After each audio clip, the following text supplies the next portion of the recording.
In this video, we're going to discuss the lubridate package, which is the tidyverse package for dates and times. Now, R does have some base support for dates and times. It has three special kinds of objects. POSIX CT objects, that's the number of seconds since the so-called Linux epoch of January 1st, 1970 UTC. This is the kind of date-time object that's most commonly found in data frames.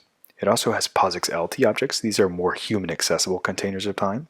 And it also has dates with the capital D. That's the kind of object that R uses to store dates specifically without times associated with them. Now, you may not think about it very often, but time is actually way more complicated than you might think. For example, the time changes to daylight savings. There is so-called intercalation, or leap years, leap seconds, leap minutes, and so on.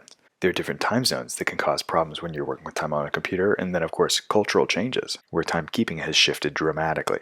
Lubridate facilitates working with dates and times in R. Most important for us, it'll allow us to convert character vectors, strings, into dates and date-time objects, POSIX CT objects. An instant is a specific moment in time, and Lubridate has two functions that allow you to specify now.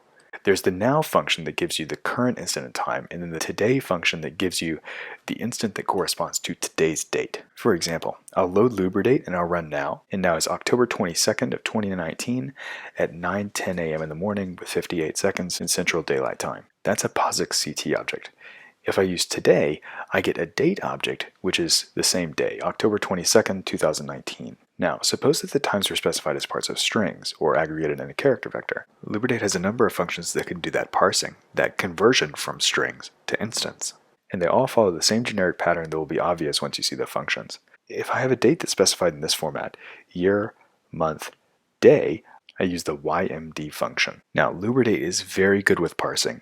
So if you say YMD, the year could be specified as 2011-03-28 or just 11-3-28, and it will know the difference. One of the challenges to working with date data in strings is that people specify dates in different ways. For example, somebody could specify the month followed by the day followed by the year, like this, which is very common in the United States. Or occasionally you'll see something like the day followed by the month followed by the year. Lubridate has effectively every permutation of those three letters as a different function that can do that kind of parsing.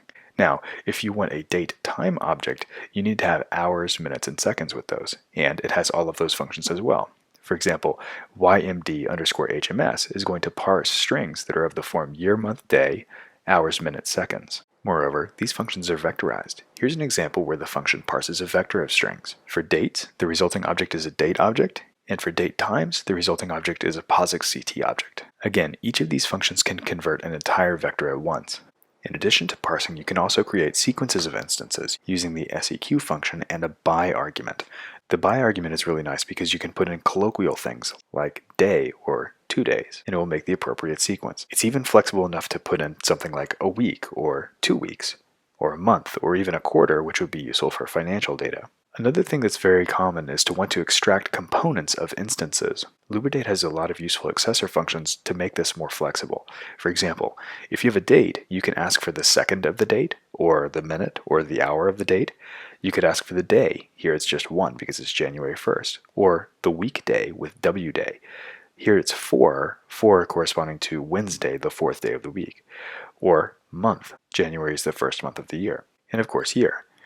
To make weekday and month a little bit more accessible, it also allows you to add labels using the label equals true argument. In this case, instead of giving you 4 back, it will give you WED back for Wednesday, and as you can tell, it's an ordered factor. If you don't want it to be abbreviated, you can type ABBR equals false and you'll get the entire word Wednesday. The same thing goes for months. You can add a label, and you can turn off the abbreviation to get the full name of the month.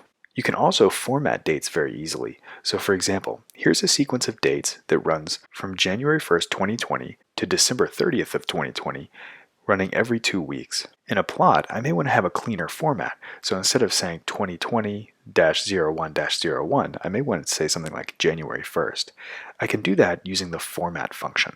So format dates and then %b space %e. That's a special kind of specification that communicates to R how it wants the date formatted. And as you can tell, we get things like Jan 1, Jan 15, Jan 29 back. And there are many of these kinds of specifications. So for example, if I wanted to give the full date back, I could say %B space %e, comma, space %Y. And that would give things like January 1st of 2020 or May 20th of 2020. Or I could put it in the more common month/day/year format that's common in the United States. There are a whole bunch of these conversion specifications, and you can learn about them in the strip time documentation. Lastly, ggplot2 is made to work with dates and times, so you can use the scale_x_date function to change the x scale with respect to dates. As a simple little example, here's a table that holds fake stock prices for every day in 2020. I make a line chart and I store it as P. I can plot it just by typing in P, and this is what we get. Notice on the x-axis we have nicely formatted dates, Jan 20, April 20, and so on. I can manipulate that with scale x date. So I can say scale x date, date labels equals %B. %B is referring to the abbreviated month. Any of the previous format specifications work here as well. But I can go further.